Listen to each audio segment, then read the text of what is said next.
Lektion 1: Die Helfer der Natur. Hallo Anna, ich habe gesehen, wie du und dein Bruder gestern Blätter gesammelt haben. Hallo John, ja, wir haben im Garten mitgeholfen. Es macht Spaß, zusammenzuarbeiten. Das hört sich großartig an. Was machen Sie mit den Blättern, wenn Sie sie gesammelt haben? Normalerweise machen wir einen großen Haufen und springen dann hinein. Es ist wie ein Mini-Abenteuer. Das klingt spannend. Haben Sie noch andere lustige Aktivitäten im Garten? Manchmal pflanzen wir Blumen oder Gemüse. Es ist lohnend zu sehen, wie sie wachsen. Ich liebe das. Gartenarbeit lehrt Geduld und Sorgfalt. Haben Sie eine Lieblingspflanze? Ich mag Sonnenblumen wirklich. Sie sind so heil und fröhlich. Sonnenblumen sind wunderschön. Sie bringen mich immer zum Lächeln. Bauen Sie sie jedes Jahr an? Ja, das tun wir. Sie locken Schmetterlinge an, was ein weiterer Bonus ist. Das ist faszinierend. Ich habe gehört, dass Schmetterlinge für die Bestäubung wichtig sind. Klar, sie helfen Blumen zu wachsen und Samen zu produzieren. Die Natur ist erstaunlich, oder? Absolut. Es ist großartig, dass Sie und Ihr Bruder der Umwelt helfen. Dativ. Wir versuchen auch mit kleinen Aktionen unseren Teil beizutragen. Jedes bisschen hilft. Was ist Ihr nächstes Projekt im Garten? Wir denken darüber nach, einen Komposthaufen anzulegen. Was denken Sie? Das ist eine gute Idee. Es reduziert Abfall und gibt dem Boden Nährstoffe zurück. Fest. Ich kann es kaum erwarten, anzufangen. Es geht darum, umweltfreundlich zu sein. Definitiv. Es ist erfüllend, eine positive Wirkung zu erzielen. Lektion 2: Leuchtende Ideen. Hallo Anna, hast du darüber nachgedacht, die Beleuchtung in deinem Haus auszutauschen? Hi John, ja. Ich möchte auf LED-Leuchten umsteigen. Sie sind effizienter, oder? Genau. LED-Leuchten verbrauchen weniger Energie und halten viel länger. Das ist großartig. Außerdem gibt es sie in verschiedenen Farben. Ich liebe bunte Lichter. Ich auch. Sie können damit verschiedene Stimmungen erzeugen. Haben Sie bestimmte Farben im Sinn? Ich denke an warmes Weiß für das Wohnzimmer und Blau für mein Schlafzimmer. Tolle Auswahl. Blau kann besonders nachts entspannend sein. Ja, ich möchte auch ungenutzte Geräte ausstecken, um mehr Energie zu sparen. Das ist ein kluger Schachzug. Viele Geräte verbrauchen auch dann noch Strom, wenn sie ausgeschaltet sind. Ja, es ist überraschend, wie viel Energie wir durch Achtsamkeit sparen können. Sicher. Haben Sie in letzter Zeit Ihre Energierechnung überprüft? Nicht in letzter Zeit, aber ich bin gespannt, ob es nach den Änderungen einen Unterschied gibt. Es wird interessant sein, es zu verfolgen. Kleine Änderungen können große Auswirkungen haben. Hilf. Ich möchte in meinem täglichen Leben umweltbewusster sein. Das ist ein fantastisches Ziel. Jeder Schritt auf dem Weg zu einem grüneren Planeten zählt. Ich stimme zu. Ermutigen wir auch andere, ähnliche Änderungen vorzunehmen. Definitiv. Gemeinsam können wir mehr Menschen dazu inspirieren, energieeffizient zu handeln. Lektion 3: Bunte Entscheidungen. Hallo Anna, ich habe gehört, dass du dein Zimmer neu dekorierst. Hallo John, ja. Ich möchte die Wände mit Ausdruck stacken und lebendigen Tönen streichen. Das klingt spannend. Welche Farben erwägen Sie? Ich denke an ein leuchtendes Türkis und ein sonniges Gelb. Sie verleihen einem Raum wirklich Energie. Das sind großartige Entscheidungen. Sie müssen dafür sorgen, dass der Raum lebendig und fröhlich wirkt. Ja, ich möchte auch ein paar farbenfrohe Kunstwerke hinzufügen, die zu den Wänden passen. Kunst kann die Atmosphäre wirklich verbessern. Haben Sie bestimmte Stücke im Sinn? Ich suche abstrakte Gemälde mit kräftigen Farben. Sie werden gegen die Wände knallen.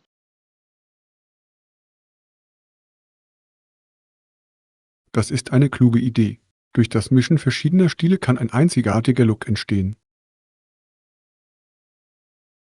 Ja, und ich möchte auch einige Pflanzen einbauen. Grün fügt eine nette Note hinzu. Absolut. Pflanzen bringen Leben in einen Raum und verbessern die Luftqualität. Wes? Außerdem sind sie schön anzusehen. Haben Sie schon einmal ein Zimmer gestrichen? Ich habe. Es ist eine Menge Arbeit, aber wenn sie erledigt ist, ist sie sehr lohnend. Ich kann es mir vorstellen. Ich brauche auf jeden Fall etwas Hilfe beim Malen. Ich helfe gerne. Es macht immer mehr Spaß, es gemeinsam zu machen. Danke, John. Wir können beim Malen Musik hören, um es angenehmer zu machen. Tolle Idee. Mit Musik machen Aufgaben immer mehr Spaß. Was ist deine Lieblingsplaylist?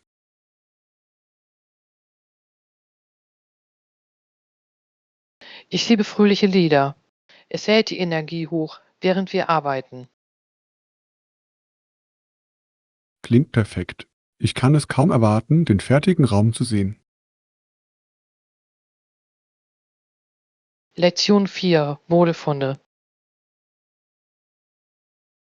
Hi Anna, ich habe dich neulich in einem neuen Kleid gesehen. Hallo, John. Ja, ich habe ein geblümtes und ein gestreiftes Kleid bekommen. Beide sind knielang. Schöne Auswahl. Blumenmuster sind so frisch und lebendig. Was gefällt dir an ihnen am besten?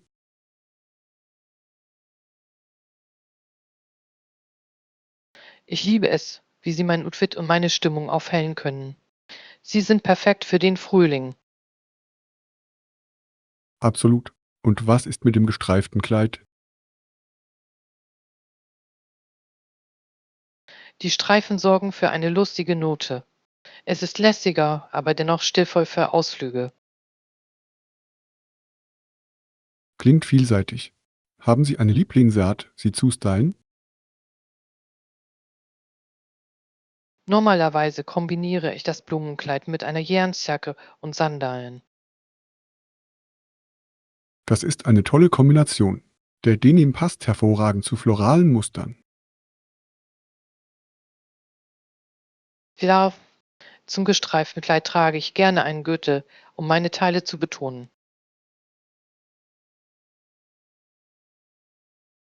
Kluge Wahl.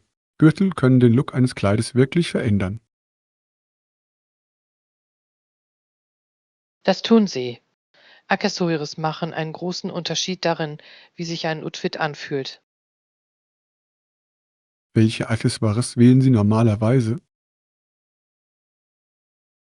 Ich liebe es, statt dem Monturine zu tragen. Sie verleihen einen Hauch von Persönlichkeit. Das ist eine lustige Idee. Bevorzugen Sie kräftige Farben oder eher dezente Töne für Ihre Accessoires? Ich mag kräftige Farben. Sie heben sich wirklich von meinen Ludwigs ab. Das kann ich sehen. Es geht darum, Ihren Stil zum Ausdruck zu bringen. Was steht als nächstes auf Ihrer Einkaufsliste? Ich denke darüber nach, mir für den Sommer ein paar süße Sandalen zuzulegen. Das klingt perfekt. Schuhe können ein Outfit wirklich vervollständigen. Lektion 5: Überlegungen zur Karriere. Hallo Anna, ich habe in letzter Zeit viel über meine Karriere nachgedacht. Hallo John, wirklich. Was hast du im Kopf?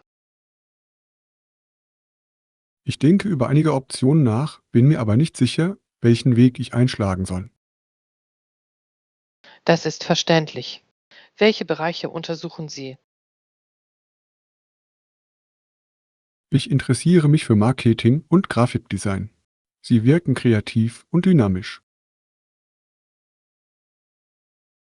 Beides ist spannend. Haben Sie darüber nachgedacht, welches Ihnen mehr Spaß macht? Ich liebe die Idee des Grafikdesigns, aber Marketing interessiert mich auch wegen seiner strategischen Seite. Das ist eine schwierige Entscheidung. Vielleicht könnte man beides kombinieren. Das ist eine tolle Idee. Eine Stelle im Marketing, bei der es um Design geht, könnte perfekt sein. Ja, haben Sie sich bestimmte Programme oder Kurse angesehen? Ich habe einige Online-Kurse gefunden, die beide Bereiche abdecken. Ich könnte damit beginnen. Das klingt nach einem klugen Schachzug. Online-Lernen gibt Ihnen Flexibilität. Ja, ich mag es, dass ich in meinem eigenen Tempo lernen kann. Was ist mit dir? Irgendwelche Karrieregedanken? Ich denke darüber nach, Umweltwissenschaften zu studieren. Ich möchte zur Nachhaltigkeit beitragen. Das ist ein hehres Ziel. Es gibt eine wachsende Nachfrage in diesem Bereich. Ich weiß, es liegt mir am Herzen, einen positiven Einfluss auf den Planeten zu nehmen. Das ist inspirierend. Haben Sie sich über Universitäten oder Programme informiert? Ja, ich habe einige gefunden, die sich auf erneuerbare Energien und Umweltschutz konzentrieren. Das klingt perfekt für Sie. Es ist toll zu sehen, dass du dem nachgehst, was du liebst. Danke, John. Ich hoffe, dass wir beide unseren Weg finden. Ich bin sicher, das werden wir. Es geht darum, unsere Interessen zu erkunden und den ersten Schritt zu tun. Lektion 6: Paarprobleme. Hallo Anna, hattest du jemals Schwierigkeiten, in der Stadt einen Parkplatz zu finden? Hallo, John, absolut. Manchmal kann es ein echter Albtraum sein. Ich weiß. Am Ende kreise ich oft ewig umher. Was machst du normalerweise?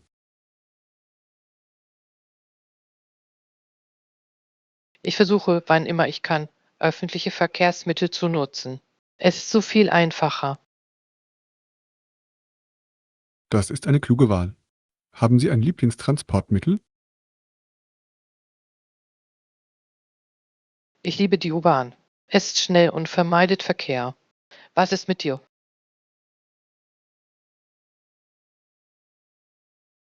Ich bevorzuge Radfahren.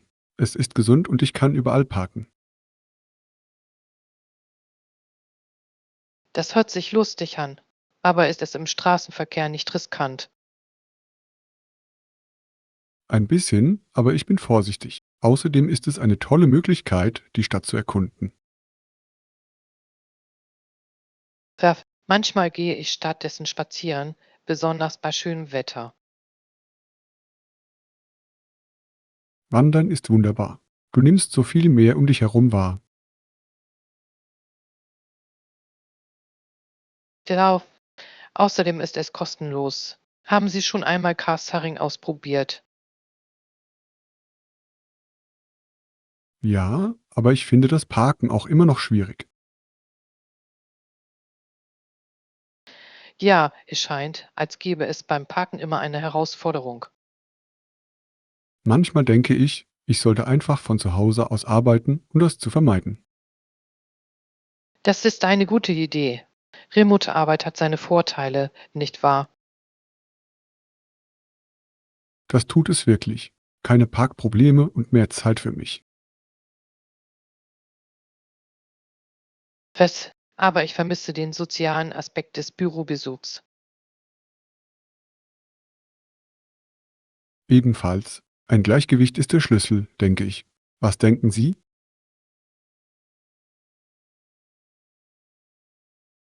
Ruf. Ein bisschen von beiden Welten könnte ideal sein. Ich kann nur zustimmen. Lassen Sie uns weiter über Lösungen nachdenken.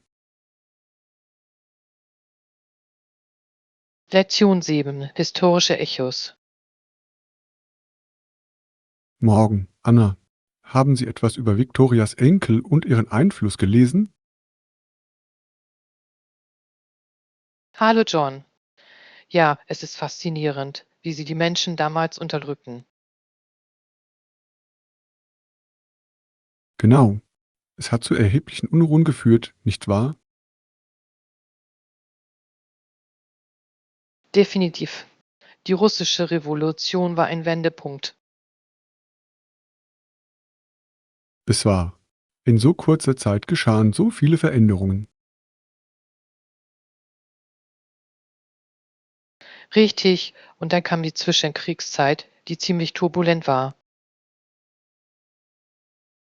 Das war es wirklich. Die Welt veränderte sich damals dramatisch.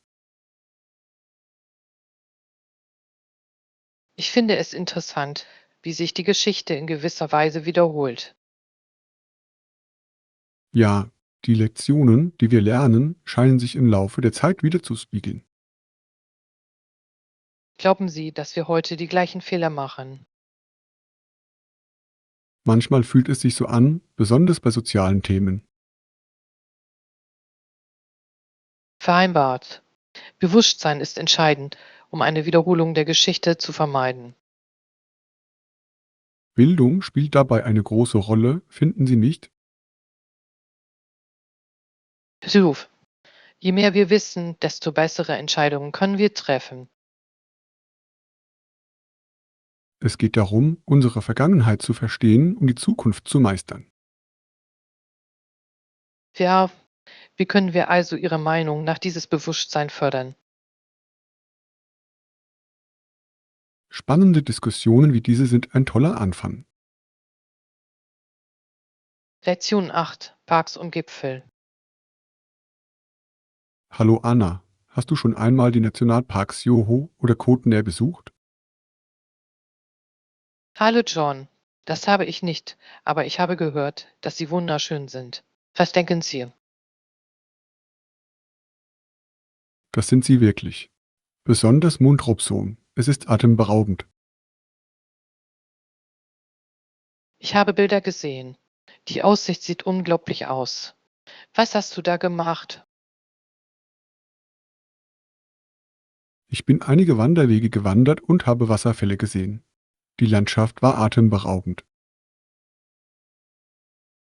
Das klingt erstaunlich. Waren die Wege schwierig? Einige waren herausfordernd, andere waren einfach und familienfreundlich. Ich liebe das. Es ist großartig, Optionen für alle Fähigkeitsstufen zu haben. Absolut. Die Natur sollte für jeden zugänglich sein. Wandern Sie lieber oder entspannen Sie sich lieber in der Natur? Ich genieße beides. Wandern gibt mir ein Gefühl von Abenteuer. Entspannen hilft mir, neue Energie zu tanken. Das ist eine perfekte Balance. Welche Jahreszeit ist Ihrer Meinung nach die beste für einen Besuch? Der Spätsommer ist fantastisch. Das Wetter ist normalerweise mild und die Aussicht ist klar. Klingt ideal. Das würde ich gerne erleben. Irgendwelche Tipps für Erstbesucher? Bringen Sie viel Wasser und Snacks mit. Und vergessen Sie Ihre Kamera nicht. Voller Rat. Es ist so wichtig, diese Momente festzuhalten. Sicher. Die Natur hat doch eine Art, uns zu inspirieren, nicht wahr? Das tut es wirklich. Nach einem Aufenthalt im Freien fühle ich mich immer erfrischt. Ebenfalls. Lasst uns eines Tages gemeinsam eine Reise planen. Lektion 9. Einkaufsabenteuer. Morgen. Anna, hast du schon das perfekte Outfit gefunden? Hallo John. Noch nicht, aber ich habe vor, bald in verschiedenen Geschäften zu stöbern. Das klingt spannend. Welchen Stil suchen Sie? Ich möchte etwas Lässiges, aber Stilvolles, vielleicht ein schönes Kleid. Ein Kleid hört sich toll an. Haben Sie eine bestimmte Farbe im Sinn? Ich denke an etwas Helles, etwa Gelb oder Blau. Tolle Auswahl. Helle Farben können Ihren Tag wirklich verschönern. Klar, außerdem sind sie perfekt für die kommende Saison. Haben Sie in Online-Shops nachgeschaut? Manchmal haben Sie einzigartige Funde. Ich habe, aber ich bevorzuge es, Dinge vor dem Kauf anzuprobieren. Das ist klug. Passform kann beim Online-Shopping so schwierig sein. Klar, und ich liebe das Erlebnis, im Laden einzukaufen. Ich auch. Es macht Spaß, neue Stile zu erkunden und zu entdecken. Haben Sie Lieblingsgeschäfte, die Sie empfehlen? Ich mag lokale Boutiquen. Sie haben oft Unikate. Das ist eine gute Idee. Die Unterstützung lokaler Unternehmen ist wichtig. Absolut. Und vielleicht finden Sie auch etwas ganz Besonderes. Ich kann es kaum erwarten, mein Einkaufsabenteuer zu beginnen. Was ist mit dir? Ich könnte mich dir anschließen. Es klingt nach einem unterhaltsamen Tag. Lektion 10. Unseren Ausflug planen. Hi Anna, ich habe über unsere Reise nachgedacht. Das klingt interessant. Hallo John. Da, das tut es wirklich. Wo können wir während unseres Besuchs übernachten? Es gibt einige tolle Möglichkeiten. Wir könnten eine gemütliche Hütte oder ein schönes Hotel ausprobieren. Eine Hütte klingt lustig. Es wäre schön, der Natur nahe zu sein. Genau. Außerdem konnten wir abends ein Lagerfeuer machen.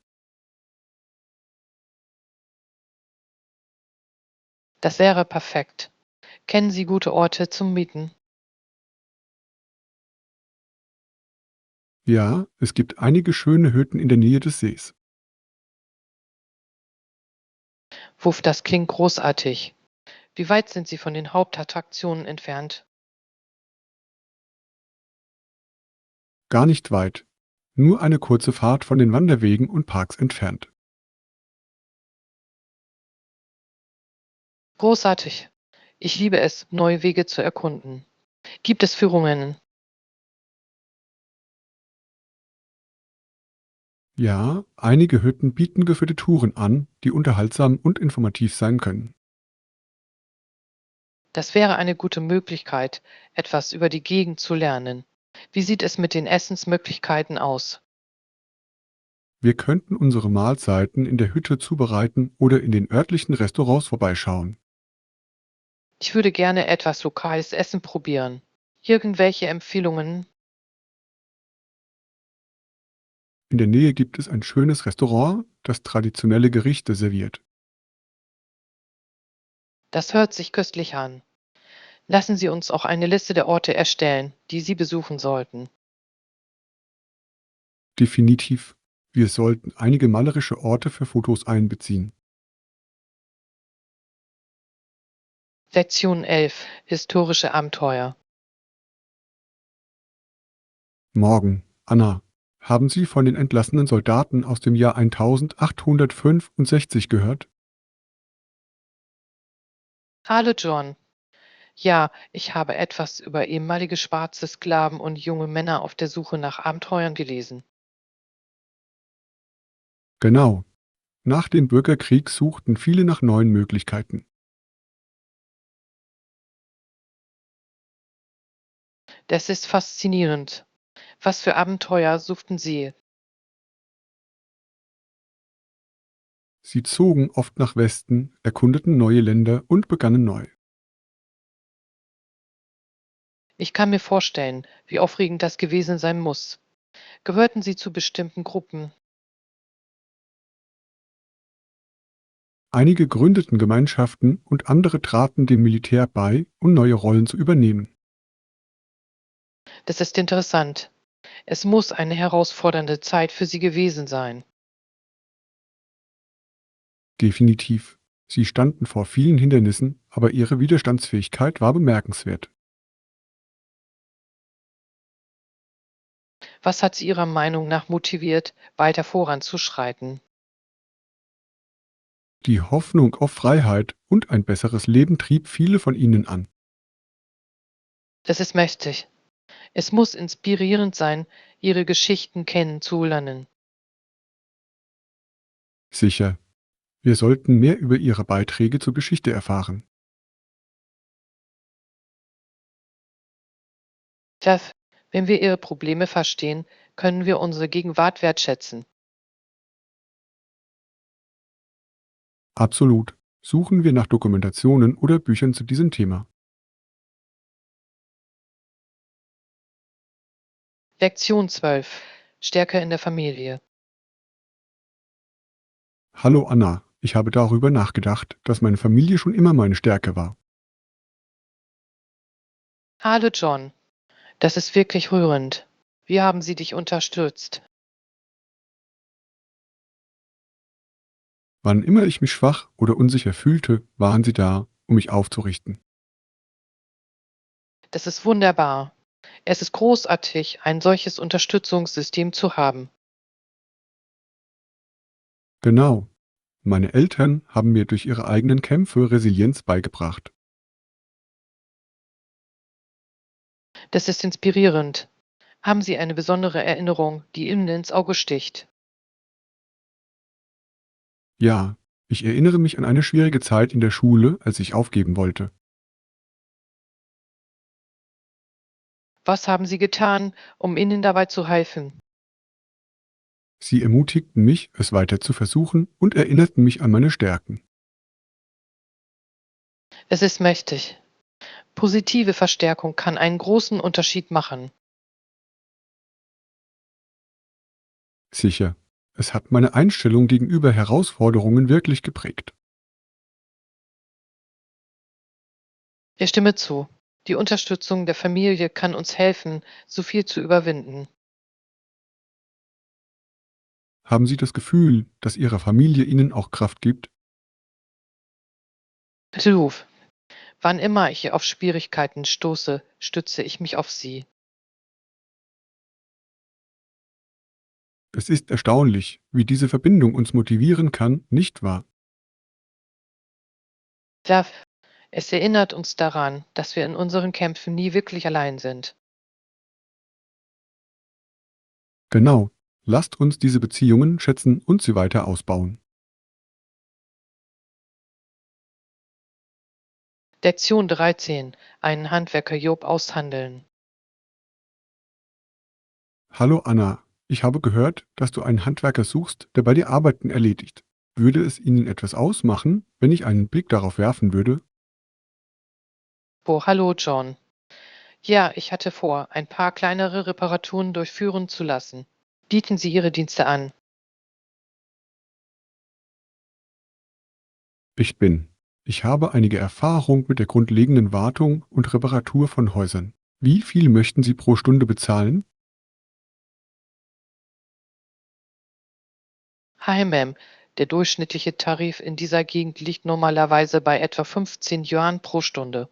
Funktioniert das für Sie? 15 Yuan. Das scheint ein bisschen steil zu sein, finden Sie nicht? Ich dachte eher an etwa 10 Yuan pro Stunde. 10 Yuan, wie viel? Das ist für qualifizierte Arbeitskräfte recht niedrig. Die meisten Handwerker verlangen hier mindestens 15 Yuan. Ah, ich verstehe. Nun, ich verhandle gerne. Wie wäre es, wenn wir uns in der Mitte für 12 Yuan pro Stunde treffen? Ich denke, das ist ein fairer Preis. Hi, Ma'am. Okay, 12 Yuan pro Stunde klingt vernünftig. Wann können Sie beginnen? Ich habe ein paar Aufgaben, die Ihre Aufmerksamkeit erfordern. Perfekt, dann sind es 12 Yuan pro Stunde. Ich kann morgen Nachmittag vorbeikommen, wenn das für Sie funktioniert. Wunderbar, morgen Nachmittag ist großartig.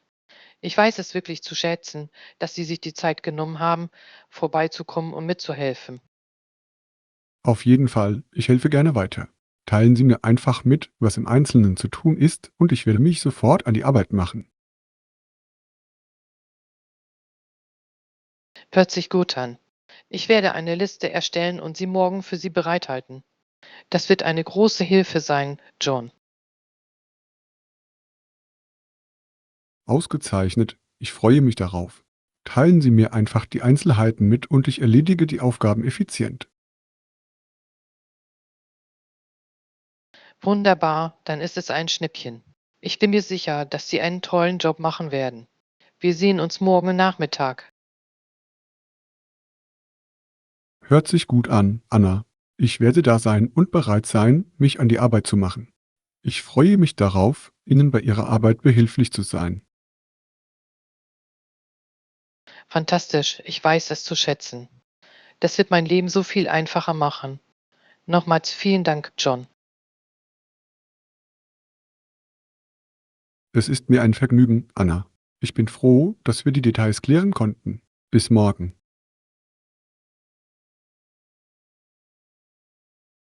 Lektion 14. Die Expansion nach Westen.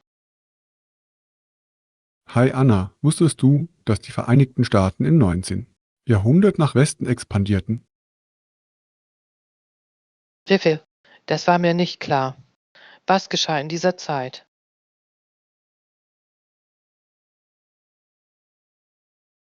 Nun, die Amerikaner wollten unbedingt nach Westen in Gebiete vordringen, die ursprünglich von verschiedenen indianischen Stämmen gehalten wurden. Ich verstehe. Die US-Regierung versuchte also, mehr Territorium zu erwerben, auch wenn das bedeutete, in das Land der amerikanischen Ureinwohner einzudringen. Ja, das ist genau richtig. Es gab dieses starke Gefühl des manifesten Schicksals, der Glaube, dass es die Bestimmung des Landes sei, sich von Küste zu Küste auszudehnen. AMM, das hört sich so an, als hätte es zu einigen Konflikten mit der indigenen Bevölkerung führen können, die bereits in diesen westlichen Regionen lebt. Absolut. Die Regierung nutzte häufig Taktiken wie Verträge und Zwangsumsiedlungen, um den Weg für eine Besiedlung im Westen freizumachen. Das ist wirklich traurig zu hören. Die amerikanischen Ureinwohner müssen das Gefühl gehabt haben, dass ihnen ihr Land und ihre Lebensweise genommen wurden. Leider ist genau das passiert. Stämme wie die Cherokee, Choctaw und Creek wurden gewaltsam aus ihren angestammten Heimatländern vertrieben.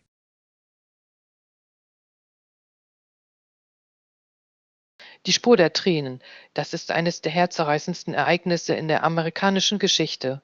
Alles im Namen der Expansion nach Westen. Ja, es ist ein dunkles Kapitel, mit dem wir uns noch heute auseinandersetzen. Die Expansion war für die indigenen Völker mit enormen Kosten verbunden. Es ist eine ernüchternde Erinnerung daran, wie das Streben nach Macht und Territorium zur Verletzung der Menschenrechte führen kann. Ein schwieriger, aber wichtiger Teil unserer Vergangenheit. Absolut. Wir müssen diese Geschichte anerkennen, so unangenehm sie auch sein mag, um daraus zu lernen und es in Zukunft besser zu machen. Gut gesagt, John. Die Erweiterung unseres Wissens über diese komplexen historischen Ereignisse ist der erste Schritt zu mehr Verständnis und Gerechtigkeit. Ich kann nur zustimmen, Anna. Solche nachdenklichen Diskussionen sind von entscheidender Bedeutung, um Licht auf die Realität der Westexpansion zu werfen. Lektion 15. Geschmacksexpedition.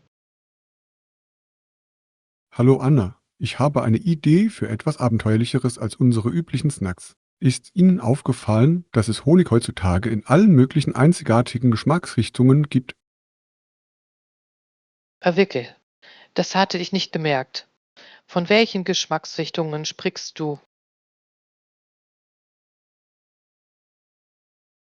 Nun, neulich habe ich einen Lavendel-Honiggeschmack entdeckt. Ist das nicht faszinierend? Lavendel-Honig. Das klingt wirklich interessant. Ich liebe die blumigen Noten von Lavendel und kann mir daher vorstellen, dass sie sehr gut mit der Süße von Honig harmonieren. Genau. Und das ist nicht der einzige einzigartige Geschmack da draußen. Es gibt alle Arten von handwerklich hergestelltem Honig, der mit Rosmarin, Zitrusfrüchten und sogar Chilischoten angereichert ist. Wuf, wer hätte gedacht, dass Honig so abenteuerlich sein kann? Normalerweise bleibe ich bei der klassischen, schlichten Variante, aber jetzt hast du mich neugierig gemacht, etwas Neues auszuprobieren. Ich weiß richtig, es ist wie eine ganze Geschmacksexpedition, die darauf wartet, erkundet zu werden. Glaubst du nicht, dass es Spaß machen würde, gemeinsam eine kleine Honigverkostung zu machen? Definitiv. Ich bin immer bereit, neue und einzigartige kulinarische Erlebnisse auszuprobieren. Wo finden wir all diese Gourmet-Honigsorten? Unten an der Straße entdeckte ich einen kleinen Lebensmittelladen, der eine große Auswahl zu haben scheint. Sie haben Gläser von allen örtlichen Imkereien. Perfekt, lasst uns sofort dorthin gehen. Ich stelle mir bereits alle köstlichen Möglichkeiten vor, wie wir diese aromatisierten Honige verwenden können. Oh, guter Punkt. Wir könnten sie über Joghurt träufeln, sie zum Backen verwenden und sie sogar in Tee oder Limonade mischen.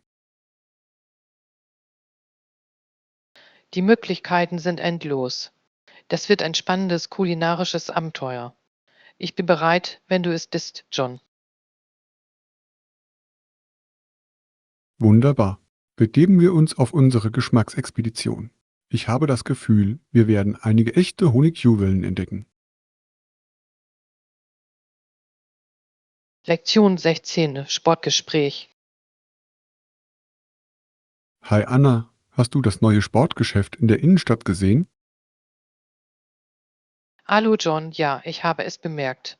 Sie verkaufen alle Arten von Schuhen und Trainingskleidung. Genau.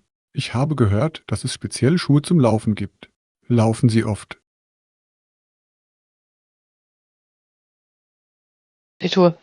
Ich liebe es, morgens zu laufen. Es fühlt sich erfrischend an. Das ist großartig. Ich habe darüber nachgedacht, mir neue Laufschuhe zuzulegen. Irgendwelche Empfehlungen? Schauen Sie sich auf jeden Fall im Laden um. Sie haben Marken, die sich auf Komfort und Unterstützung konzentrieren. Ich möchte auch Schuhe, die leicht sind. Haben Sie bestimmte Marken ausprobiert? Ja, ich mag Nike und Adidas. Ihre Schuhe sind auf Leistung ausgelegt.